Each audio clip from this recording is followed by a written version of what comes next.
ini ya menurut gue ya, Ya. kayaknya Islam itu satu-satunya agama yang sampai detik ini kalau nabinya dihina, Ya. masyarakatnya marah besar. Ya. Menurut gue Ya. harusnya semua agama begitu. Menurut gue harusnya Nabi Isa, Yesus kalau dihina Semua juga harus marah. semuanya juga harus marah. Ini kok nggak apa-apa ya? Ya. Holy Sampai- Wing kemarin. Ya. Heeh. Sampai Kita jadi marah karena Transformer Maria tadi. juga. Iya. Iya. Maria kan ada Maryam, maksudnya Maria. sama Kita juga merasa tersinggung ketika Maria dijadiin seperti itu. Iya. Heeh. Nah harusnya kan ketika Yesus dijadikan meme Iya benar. Iya, di Amerika tuh jadi Iya, mainan loh. jadi mainan gitu kan. Iya. Yang jadi Itu namanya transform- di Transformer ada. Iya. Jadi Maksudnya ya kalau mungkin jadi Transformer ada nyapunya kali ya. Kan keren gitu ya. Tapi kan kadang-kadang meme-nya jorok lah. Bener, Udah Iya, iya, pernah lihat Yesus lawan Dragon Ball? Udah. Iya Iya. kan kayak gitu-gitu kan Iya ya? kayak gitu-gitu. Iya. Maksudnya tapi itu masih mending Ustaz. Maksudnya sorry maaf ada meme-meme yang jorok contohnya. Appropriate lah pokoknya ya. Appropriate lah. Kok oke ya gitu. Karena di barat orang merasa ngeritik agama itu keren. Iya. Heeh. Tapi kan di barat merasa begitu akhirnya di semua negara jadi Ikut-ikutan. Ikut-ikutan. Kalau buat gua harusnya Yesus Nabi Isa jangan dihina. Makanya Benar. kemarin ketika orang yang ngata-ngatain Yesus dan sebagainya, ya menurut gua jangan dipenjara juga sih. Tapi maksud Iya. gua harus ada hukuman sosialnya ya nggak apa-apa. Betul. Nah, di saat itu gua merasa bahwa Islam itu satu-satunya agama yang benar-benar masih ngebelain Nabi. Hmm. Ya begitulah teman-teman.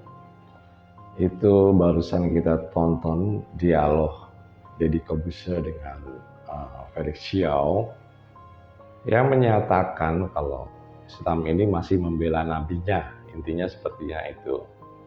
Tapi menurut Pak Git, ini logical fallacy atau logika yang salah. Gitu. Kenapa Pak Git bisa mengatakan hal itu? Ya ini karena keterbatasan kemampuan untuk berpikir dari tiap-tiap agama. Ya. Contohnya bukan tiap-tiap agama, maksud Pak Git tiap-tiap daerah gitu ya. Misalnya di Eropa tadi dikatakan kalau mengkritik itu keren katanya, kalau mengkritik amal. Sebetulnya bukan itu. Jadinya orang di sana itu lebih sadar atau lebih logis gitu loh. Kalau misalnya Nabi Isa itu dihina, maka mereka tidak marah, tapi mencontohkan dengan perilaku kasih sayang yang diberikan Nabi Isa. Nah, menurut Pak Git itu ya. Jadi Pak Git ini bertolak belakang pendapatnya dengan Deddy Corbuzier gitu. Mengapa Pak Git bisa bertolak belakang gini? Pak Git punya landasan ya. Yang pertama, cerita masalah waktu Rasul masih hidup itu ya. Itu setiap hari itu di pasar Madinah ada orang buta pengemis yang beragama Yahudi ya. Itu tiap hari itu dibawain makanan sama Nabi Muhammad ya. Dibawain makanan kemudian disuapin. Nah, pada saat disuap ini yang namanya orang buta pengemis tadi itu selalu menghina. Intinya mengatakan kalau Nabi Muhammad itu pembohong, orang gila, tukang sihir, dan lain-lain lah. Dan menghasut orang untuk membenci Nabi Muhammad. Tapi apa yang dilakukan Nabi? Kan dia tidak malas. Tapi kan dia tidak membalas ya. Tidak membalas, tidak marah, terus dia nyuapin sampai habis ya. Sampai perutnya kenyang, kemudian tinggal. Jadi waktu si pengemis ini mencaci maki, menghina, memfitnah itu nggak dibalas, nggak diapain, cuma dibalas pakai suapan aja. Suapan, makanan pun dibawa oleh Nabi Muhammad, maksudnya bukan makanan yang disediakan di situ, bukan, tapi dibawain, dikasih makan. Nah ini adalah tauladan yang mesti dicontoh gitu ya. Jadi walaupun dihina, dicaci, kemudian difitnah, ini beliau tidak membalas atau tidak membela, tapi membela dengan kasih sayang. Dan apa yang terjadi pada saat Rasul telah meninggal, ya, kemudian kan digantikan kekhalifahannya oleh Abu Bakar Siddiq. Ya. Kemudian Abu Bakar Siddiq bertanya kepada Siti Aisyah, ya Aisyah itu anaknya Abu Bakar Siddiq ya. adakah sunnah Rasul yang belum aku lakukan? Ada satu. Apa itu? Setiap hari Rasul itu memberi makan pengemis Yahudi di pasar Madinah yang selalu menghinanya. Nah, oke lah. Setelah mendapat info tersebut, kemudian Abu Bakar melakukan hal tersebut. Ya, dia itu menyuapi si Yahudi buta ini, disuapi. Tapi Yahudi buta ini merasa aneh. Dia merasa aneh dan bertanya, siapa kamu? Kamu bukan orang yang biasa menyuapi aku tiap hari. Enggak, aku yang tiap hari menyuapimu gitu. Aku Abu Bakar, tapi si pengemis buta Yahudi ini tidak percaya dan mengatakan bukan. Suapannya begitu lembut, kalau yang dulu itu suapannya begitu lembut, begitu penuh kasih sayang. Ini pasti bukan dia, ini pasti orang lain. Akhirnya Abu Bakar Siddiq mengakuilah, oke, aku adalah Abu Bakar Siddiq dan yang biasa menyuapi kamu itu baru saja 2 hari yang lalu telah meninggal dunia. Nah, gitu. Siapa dia orangnya? Diceritakanlah. Dia adalah Muhammad yang selalu engkau caci, fitnah, dan hina. Pada saat itu si pengemis buta Yahudi ini langsung menangis, menjerit, mengaum-ngaum. Menjerit, mengaum-ngaum gitu. Dia melakukan kesalahan besar selama hidupnya. Dan kemudian akhirnya dia mengucapkan 2 kalimat syahadat di depan Abu Bakar. Nah, ini adalah suri tauladan dari Nabi Muhammad yang harusnya ajaran ini dicontoh. Jadi kita kalau mempelajari agama, ya mestinya kita contohkan ajaran yang diajarkan oleh Nabi. Nabi sendiri itu difitnah, dihina, dimaki, itu nggak marah. Jadi menunjukkan cinta kasihnya kepada sesama. Bukan terus ngajak perang. Nah, kalau ngajak perang nih Pak Git lihat sih lebih cenderung daripada budaya Arab ya.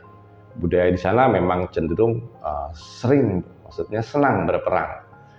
Hingga katakanlah dari zaman Nabi Musa, katakan 2000 sebelum Masehi lah, sampai saat ini Timur Tengah masih senang berperang. Itu budayanya, jadi jangan ditiru budayanya, malah menurut Pak Git ajarannya yang ditiru. Ada satu lagi kisah dalam sirah Nabawiyah. Ini Pak Git menceritakan suri tauladan Nabi Muhammad, yaitu ada seorang nenek tua, perempuan tua yang membawa beban banyak gitu ya. Sudah mengangkat bebannya, mau mencapai menuju rumahnya. Dalam perjalanan ini ketemu dengan seorang pemuda dan dibantulah diangkat beban tadi. Selama perjalanan itu si nenek ini atau perempuan tua ini bercerita, hei anak muda, kamu nggak usah deket-deket sama yang namanya Muhammad, yaitu pembohong ya. Pokoknya intinya si nenek ini tidak suka dengan ajarannya Muhammad ya. Jadi menceritakannya hampir sama lah ceritanya itu sama dengan pengemis Yahudi yang buta itu. Dia mirip lah, maksudnya mirip dengan kata-katanya itu mencaci, menghina, memfitnah lah. Tapi pemuda ini senyum aja. Dia pokoknya tanpa berkata-kata bawain aja. Dia membawakan beban si nenek tua ini. Pokoknya si nenek tua ini dalam perjalanan ngoceh terus tentang kejelekan Nabi Muhammad, intinya itu ya. Sampai di rumahnya, sampai di tempat tujuan ya. Kemudian diletakkan barangnya. Kemudian perempuan tua ini bertanya kepada pemuda itu, wahai pemuda, maaf, aku ingin bertanya, siapa namamu? Gitu. Apa yang dijawab? Muhammad. Jadi namanya Muhammad. Kemudian si nenek ini dengan terbata-bata tuh bertanya lagi, siapa gitu, seperti kaget lah, terbata-bata, kaget gitu. Ya kemudian Nabi Muhammad menjelaskan kalau ini adalah Muhammad. Apa yang dilakukan Tuhan ini? Nggak lama dia mengucapkan syahadat dan masuk Islam. Nah, itu teman-teman. Sebetulnya suri toladan yang seperti ini itu jarang diceritakan, malah banyak banget yang sifatnya provokatif. Ya bentar-bentar perang, bentar-bentar berantem. Jujur aja Pak Agit lebih suka mencari kisah-kisah yang bersifat kasih sayang timbang perang gitu. Jadinya kalau kita mau membela Nabi itu bukan marah kalau Nabi kita dihina, tapi ungkapkan ajaran Nabi tadi dalam kenyataan gitu loh. Nggak usah dilawan, misalnya buktikan kalau kita bukan orang yang suka berperang, bukan orang yang sering berantem, bukan orang yang gampang terpicu. Akhlak Islam ini tidak lepas dari para penyebarnya juga gitu. Para alim ulama, kemudian banyak juga ulama palsu dan lain-lain yang hanya mementingkan sisi finansial timbang mengajarkan akhlak-akhlak yang diajarkan oleh Rasul.